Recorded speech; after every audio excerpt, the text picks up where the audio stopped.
Hello guys, welcome to online solution. मैं आपका स्वागत करती हूँ ऑनलाइन सॉल्यूशन में। आज हम UP TET, super TET, C TET, police, लेखपाल, आरओ, ईआरओ जितने भी कंपटीशन के एग्ज़ाम होते हैं उन सब में अगर हिंदी आती है तो उन सब के लिए हम तैयारी करेंगे हिंदी की। तो सबसे पहले हम क्या जानेंगे, हम सीखेंगे हिंदी वर्णमाला। ये हिंदी वर्णमाला है, इसे हम क्या कहते हैं, क्यों कहते हैं, कैसे कहते हैं, ये सब होता है। तो देखिए वर्णमाला किसे कहते हैं। तो वर्णमाला हम किसे कहते हैं, वर्णों का वो व्यवस्थित क्रम, वर्णों का वो व्यवस्थित क्रम जिसे हम वर्णमाला कहते हैं। जैसे ये लिखा हुआ है साइड से, देखिए आप, आ, ये पूरा इस तरीके से लिखा जाता है, देख रहे हो, अंग, ये सब दिए क्षेत्र ज्ञान तक, स्र, ये सब होता है। क्या होते हैं, इन्हें क्या बोलते हैं हम, वर्णमाला। लिखने का तरीका ये होना चाहिए, ना कि ये हो कि आ से लेकर पूरा एक लाइन में ही अंग तक लिख दिया, ये नहीं होता है। ऊ तक, फिर यहाँ बनती है ऋषि वाली रे, इतना छोड़ देते हैं, फिर उसके बाद ये होता है। ये है लिखने का सही क्रम। फिर आते हैं हम वर्ड। वर्ड दो प्रकार के होते हैं। कितने प्रकार के होते हैं, दो। पहला क्या है, वर्ड कितने प्रकार के हैं, दो प्रकार के होते हैं, ठीक है। पहला क्या है, स्वर, स्वर, और दूसरा है व्यंजन। दूसरा क्या है, व्यंजन। तो आज हम सबसे पहले स्वर को कंप्लीट करते हैं, फिर उसके बाद हम पढ़ेंगे व्यंजन। अब देखिए स्वर कहते किसे हैं, इसमें क्या दिया है, स्वर किसे कहते हैं। एक मिनट, इसको इरेजर कर दूं, फिर आपको बताती हूँ। अब दिया है इसमें स्वर किसे कहते हैं, क्या दिया है, स्वर किसे कहते हैं। देखिए, तो वे वर्ड जो स्वतंत्र रूप से बोले जाते हैं उन्हें हम क्या कहते हैं, स्वर। देखिए स्वर हमारे ये दिए हैं, स्वरों की संख्या कितनी होती है, 11 होती है। कितनी होती है, 11। आप देख लीजिए, ये रहे। ये स्वर भी दो प्रकार के होते हैं। कितने प्रकार के होते हैं, दो प्रकार के। ओ औ तक होते हैं हमारे स्वर, और दो होते हैं अंग है, ये क्या होते हैं, अयोगवाह स्वर। इन्हें क्या बोलते हैं, अयोगवाह। स्वर के प्रकार, स्वर दो प्रकार के होते हैं। स्वर कितने प्रकार के होते हैं, दो। नंबर एक ह्रस्व स्वर, नंबर दो दीर्घ स्वर। अब हम पहले ये जानेंगे कि ह्रस्व स्वर कहते किसे हैं। जब हम बोलते हैं, बोलने को हम क्या बोलते हैं, उच्चारण। बोलने को हम क्या बोलते हैं, उच्चारण। जिन स्वरों के उच्चारण में कम समय लगता है उन्हें हम क्या बोलते हैं, ह्रस्व स्वर बोलते हैं, या मूल स्वर भी बोलते हैं, ठीक है। ये चार होते हैं, इनकी संख्या कितनी होती है, चार। अ, ए, ओ और रे, ठीक है। अ, ए, ओ और रे, ये दिए हैं चार, देख लीजिए, ये हैं ह्रस्व स्वर।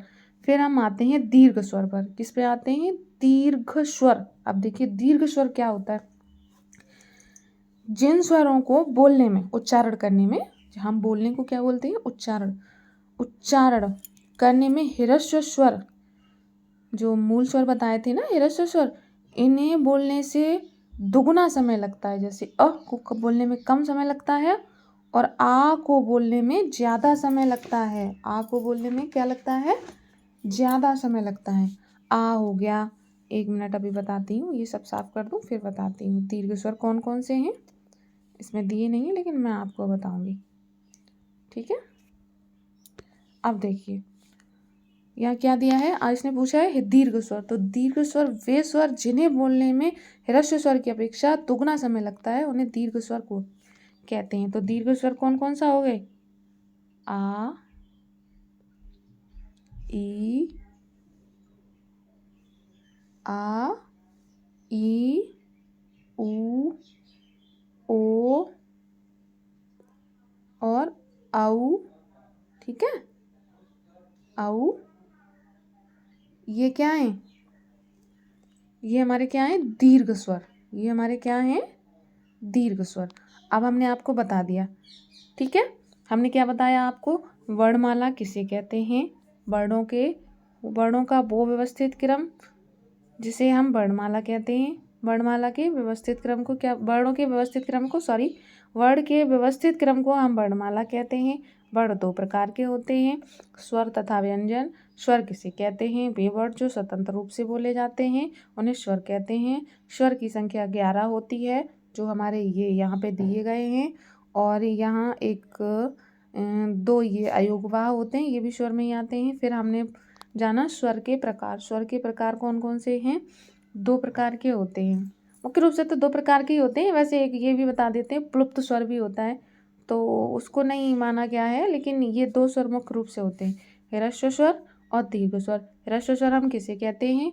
ह्रस्व स्वर जिन स्वरों के उच्चारण में कम से कम समय लगता है उन्हें ह्रस्व स्वर कहते हैं। इनकी संख्या 4 है, अ, ए, ओ, रे।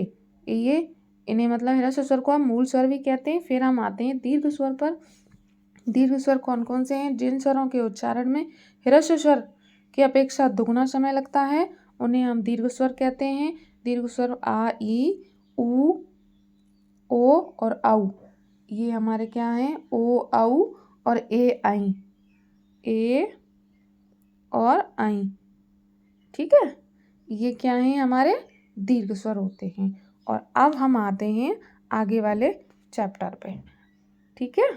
1 मिनट, क्या हुआ? इरेजर से इसको साफ करते हैं, फिर बताते हैं हम आपको।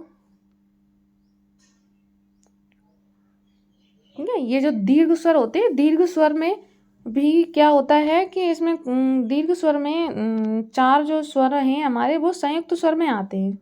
4 स्वर जो हैं हमारे वो किस में आते हैं? संयुक्त स्वर में। तो वो 4 स्वर कौन कौन से हैं? ए, आई, ओ और औ। तो देखिए अ प्लस ई मिलकर क्या बना है? ई। क्या बना है? ई। ए बना है। और अ प्लस ए बनकर क्या बना है? आई। अ प्लस उ मिलकर क्या बना है? ओ। अ प्लस ओ बराबर क्या बना है? औ। ये उदाहरण में यह सिद्ध होता है कि जब 2 स्वर आपस में मिलकर जो नया वर्ड बनाते हैं एक, उसे हम क्या बोलते हैं? संयुक्त स्वर बोलते हैं। क्या बोलते हैं? संयुक्त स्वर। आगे दिया है जीभ के आधार पर स्वरों का वर्गीकरण। जीभ के आधार पर स्वरों का वर्गीकरण। देखिए जीभ के आधार पर स्वरों का वर्गीकरण 3 प्रकार से किया गया है। आज के चैप्टर में हम सिर्फ क्या करेंगे बताओ? आज के चैप्टर में हम सिर्फ स्वर पढ़ेंगे। क्या पढ़ेंगे? स्वर। ज़्यादा बड़ी वीडियो भी नहीं बनाऊंगी मैं, लेकिन आपको एकदम से बेसिक से आपको स्वर क्लियर करा दूंगी, जो कि आपसे कोई भी कहीं से भी पूछे आप तुरंत बता दो। कोई पूछेगा स्वर कितने प्रकार के होते हैं, आप कितने बताओगे? तुरंत 2 प्रकार के, ह्रस्व स्वर, दीर्घ स्वर। ठीक है, ऐसे करके आप तुरंत बता देना। अब आप आ जाइए जीव के आधार पर स्वरों का वर्गीकरण। ठीक है, अग्र स्वर।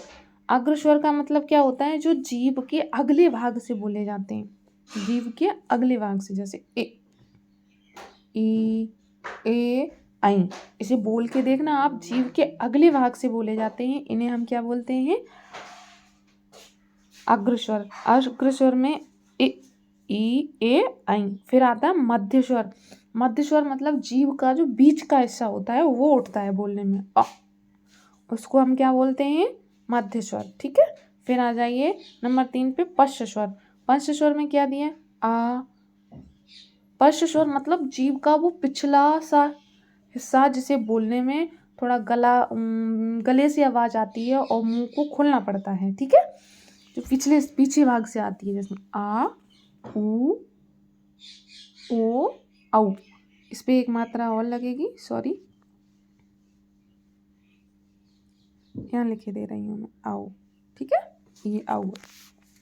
अब मुंह के आधार पर स्वरों का वर्गीकरण, मुंह खुलने के आधार पर। अब आगे स्वर देखिए, आपने नहीं पढ़ा होगा ऐसे कहीं, लेकिन मैं आपको एक एक टॉपिक छोटे से छोटा एकदम क्लियर करा दूंगी। आपसे कोई भी कहीं से भी पूछे आप तुरंत आंसर दोगे।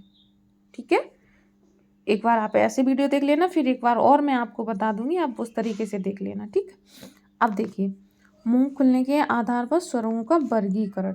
समृत स्वर, इनका भी 4 प्रकार से किया गया है। समृत स्वर, अर्ध समृत स्वर, विव्रत स्वर और अर्ध विव्रत स्वर। देखिए 1 मिनट, इसको थोड़ा वैसे कर लूँ तब बताती हूँ मैं आपको। दिख तो क्लियर रहा होगा, आप बताना वीडियो देख के, अगर इसमें कोई प्रॉब्लम आ रही है तो आगे से मैं उसको सुधार करूँगी। ठीक है, देखिए मुंह खुलने के आधार पर स्वरों का वर्गीकरण। देखिए नंबर 1 समृत स्वर, अर्ध समृत स्वर, विव्रत स्वर और अर्ध विव्रत स्वर। समृत स्वर देखिए कौन कौन कौन से होते हैं?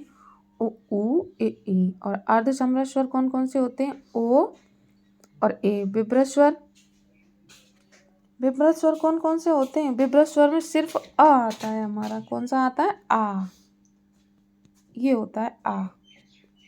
ठीक है, ये हो गया विब्रत स्वर। अर्ध विब्रत स्वर में क्या है? अ, आई और आउ। ये बड़ा वाला आउ होता है, इस पे 2 मात्राएं होती हैं। सॉरी, टाइपिंग में मिस्टेक हो गई, यहाँ लिख के दे रही हूँ मैं, आउ। ठीक है, आप अच्छे से नोट्स बना के तैयारी कीजिए। ये होते हैं स्वर। एक और होता है जो हम आपको बताते हैं, ये होता है ओष्ठाकृति के आधार पर स्वरों के वर्गीकरण। देखिए, वृत्तमुखी होता है और आवृत्तमुखी होता है। वृत्तमुखी मतलब वृत्त गोल होता है ना, तो उसकी तरह हम जैसे बोलते हैं मुंह से ऊ ऊ ओ आऊ, तो हमारे होठ हैं ये कैसे हो जाते हैं? गोल गोल हो जाते हैं। तो ये भी पूछ लेते हैं कभी कभी, जैसे कोई टीपली एग्जाम होता है, पुलिस में पूछ लेंगे, लेखपाल वाले में पूछ लेते हैं, और टेट में भी पूछा है। तो आप देख लीजिएगा इसको। ओष्ठ के आधार पर स्वरों के प्रकार 2 प्रकार के होते हैं, वृत्तमुखी स्वर और आवृत्तमुखी स्वर। उ ऊ और ओ औ। आप एक बार बोल के देखना, आवृत्तमुखी स्वर कौन से होते हैं? अ, आ, ए, ई, ए, ऐ। ये होते हैं आवृत्तमुखी स्वर। ठीक है, रे और रे के इसके 2 रूप होते हैं। इसे, ये वाला जो र दिया है, इसे हम व्यंजन में करते हैं, और ये ऋषि वाली जो रे होती है, इसका रूप हम स्वर में करते हैं। ठीक है, तो देखिए इनके 2 प्रकार से होते हैं। इस ऋषि को लिखते हैं तो कैसे लिखेंगे? कृपा। कृपा लिखा हमने, तो ये जो ऋषि वाली स्वर वाली है, ये नीचे लगती है। देखो, हमने लिख के बताया आपको, कृपा और कृतज्ञ। क्या बताया हमने? कृपा और कृतज्ञ। और ये जो व्यंजन वाली र है, इसे हम देखो क्रम लिखेंगे तो इसको नीचे भी लगा दिया, वरना लिखा तो हमने ऊपर भी लगा दिया। तो आप एक बार इसे ज़रूर ध्यान से देखें। और हाँ, एक चीज़ और होती है, जो ऊपर लगती है मात्रा, उसे हम आधी मानते हैं। जैसे वरना लिखा हमने और इसमें ऊपर लगा दी, तो ये जो ऊपर मात्रा लगी है, इसको हम कैसी मानते हैं? आधी मानते हैं। और जो नीचे लगती है, जैसे क्रम लिखा हमने, तो इसमें जो नीचे लगी है, इस मात्रा को हम पूरी मानते हैं। Thank you guys. आगे बताना इस वीडियो में आपको कैसा लगा, और फिर हम आपको देखते हैं आप क्या हमारा रिस्पॉन्स देते हैं। अगर आपको अच्छा लगे तो बताना, तो फिर हम आगे और वीडियो बना के डालेंगे, और हमें सपोर्ट करना। Thank you.